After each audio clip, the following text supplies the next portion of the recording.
Po natin na yon, yung nasa picture na ganyan, na sumisigaw, abang nag-wheelchair. Walang iba kundi ang ating kumpare si Gerald Pete Bangliwan na uli ko nakita na silapan ko na sa tricycle ka kasi na-interview ko yung isang writer na yung isang champion athlete sa Muay Thai na silapan na notice mo ko syempre. Magandang hapon, Sir Gerald.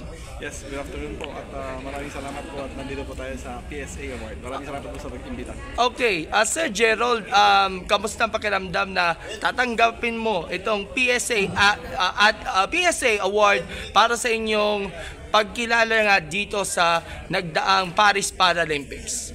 Of course, masaya kasi actually pang ano ko na to pang I think fourth or fifth na award from PSA, so napakalaking karangalan po sa akin na makatanggap ulit ng ganitong parangal na galing po sa PSA.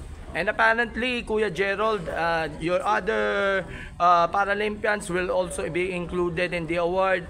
Angel Autumn, Agustina Pantiloc, Cynthia Susano, Irene Gawilan, and Alain Ganapin. So, parang at least hindi pinapahalaga nga ng PSA yung pagkilala sa inyo, yung ating mga Paralympians natin pagdating nga sa competition.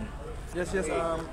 Sabi ko nga po, maraming salamat po sa pagkilala sa aming pagpupursi at pag ano sa ating bansa. Kumbaga, napakalaking karangalan po para sa amin yun. Maraming salamat po sa pag-include po sa mga para-athlete at saka sa mga future Paralympians din po natin.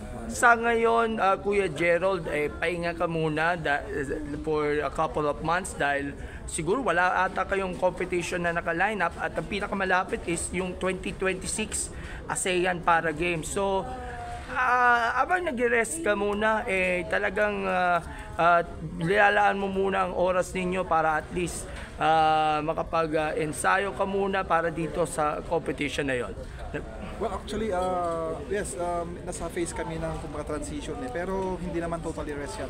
Meron ding kumbaga unti-unti na kami bumabalik sa sa training kasi pagkakalam ko po kasi is meron po kaming this 2025 kasi meron kaming qualifiers for the World Para Athletics Championship, I think somewhere dito sa New Delhi next mga third quarter ng year na to.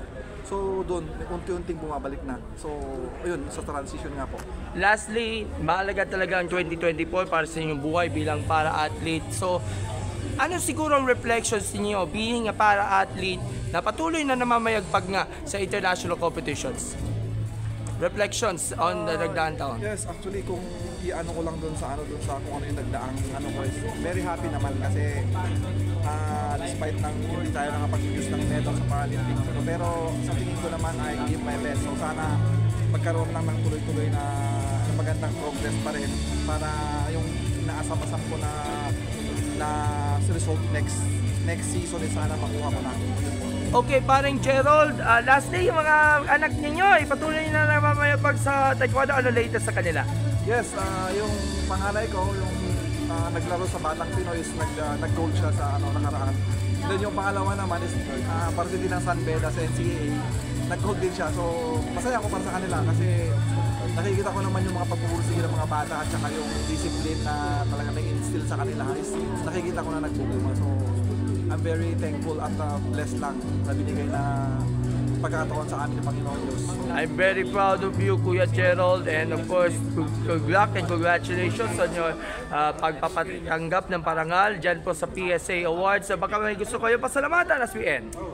Yes, of course, nagpapasalamat po ako sa Panginoon at binibigyan kami ng ganitong pagkakataon, and of course sa aming NSA, sa Philspada, and then sa PSA, maraming salamat po at binigyan kami ng parangal. So, thank you very much. Sana keep on supporting po ang Paralympic movement sa ating bayan at sana yumabong pa at magkaroon pa tayo ng mga atleta na mag-excel sa Paralympics o para sports sa atin. Alright, Kuya Gerald, more power and enjoy the awards night. God bless you and see you soon.